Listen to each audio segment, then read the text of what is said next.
Hey, it's Ashla. I'm coming to you with another story. This one's about jealousy, and yeah, I was being jealous of someone at this time.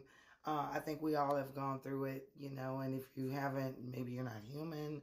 But anyway, I was living in a rooming house, and I was renting a room for me and my daughter when we were living in Los Angeles. And out of this five-bedroom house, there were five rooms that people were renting out, and I was among one of the tenants. And then there was another young lady who had children that was living in this house as well. And we wound up going our separate ways. I wound up moving out. She wound up moving out of this house. Where she went, I didn't know, but we had lost contact for maybe about a year after that. And I wound up living in Venice Beach with my daughter in an older gentleman's home. He was a friend of mine, but it quickly turned to misery because, of course, there were strings attached living in this older man's house. Rent free.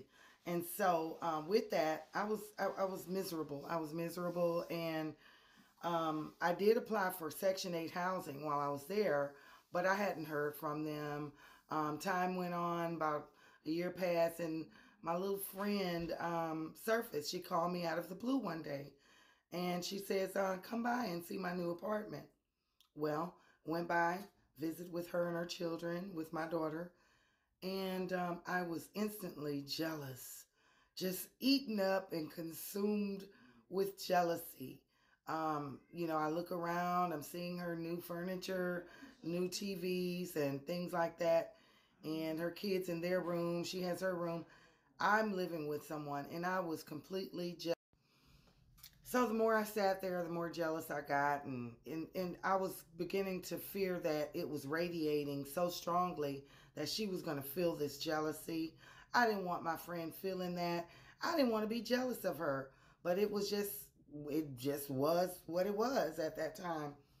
So because she smoked, I smoked cigarettes, and I said, well, she wasn't smoking in her new place. She didn't want that.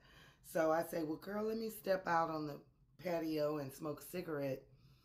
So when I went out there, I began to pray.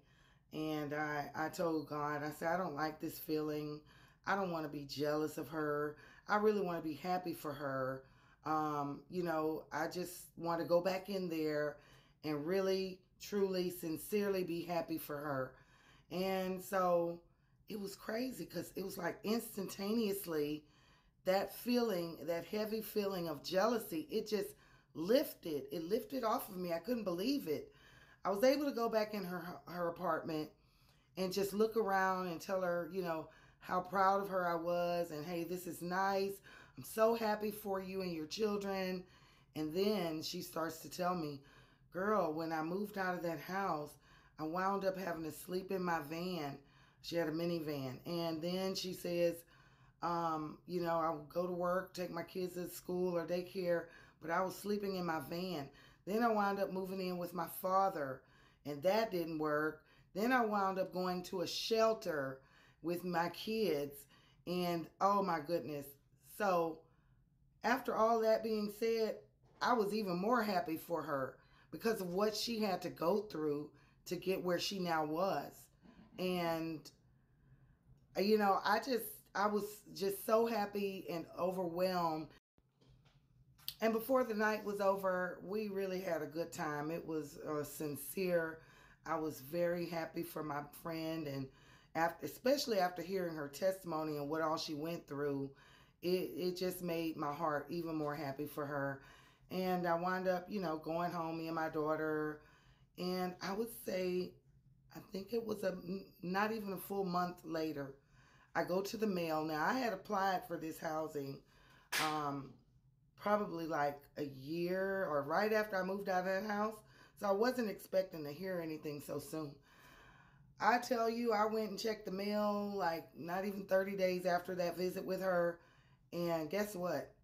I had been approved for a two-bedroom place of my own, which I didn't keep the housing. I wound up losing it for some foolishness in 2008. But it just goes to show you how how the universe, how God, whatever you want to call it, him, her, it, that's how it works. That's how it works. And so, holding jealousy towards people, it just doesn't pay.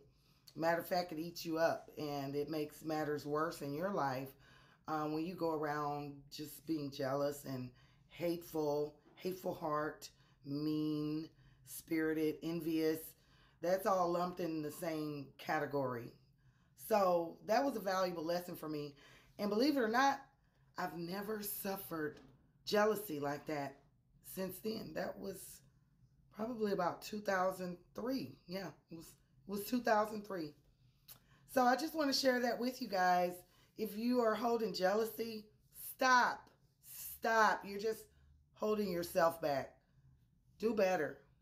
Grow up. Be better.